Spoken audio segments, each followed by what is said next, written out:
నమశంకరాయ.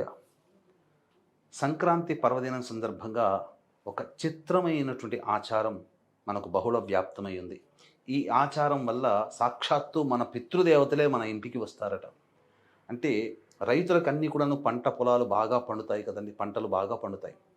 ఈ రోజున దేవాలయంలో ధ్వజస్తంభం దగ్గరనైనా కానీ, లేదా మన ఇంటి సింహద్వారము దగ్గరనైనా కానీ, లేదా దక్షిణ దిక్కులో మన ఇంట్లో దక్షిణం వైపు ప్లేస్ కనుక ఉంటే ఒక గుంజ నాటి ఆ గుంజలకి, ఇంటి సింహద్వారానికి, దేవాలయంలో ఉన్నటువంటి ప్రత్యేకంగా ఏర్పాటు చేసినటువంటి గుంజలకి ధాన్యపు కుచ్చులు వేయాలట.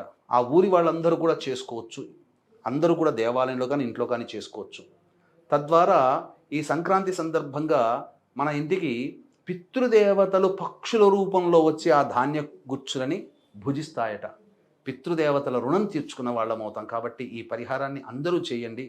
విధిగా ఈ సంక్రాంతి రోజున ప్రతి మానవుడు కూడా పితృదేవతల రుణం తీర్చుకోవడం కోసం ఖచ్చితముగా పిండ ప్రదానము, తర్పణాది కార్యక్రమాలు, వస్త్రదానము చేయాలని శాస్త్రం చెబుతుంది.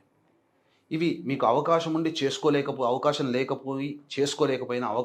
చేసుకోలేకపోయినా సుప్రసిద్ధ మహిమాన్విత కాశీక్షేత్రంలో గంగా నదీ తీరములో మన పీఠమాధ్వర్యంలో జనవరి 15 సంక్రాంతి రోజున, పుష్య అమావాస్య ఆదివారం కలిసి వచ్చిన జనవరి 18వ తేదీ పుష్య అమావాస్య రోజున బ్రాహ్మణులని కర్తగా పెట్టి పిండ ప్రదానము, తర్పణాది కార్యక్రమాలు అనేటువంటివి చేయించడం జరుగుతుంది కాశీ గంగా నదీ తీరంలో.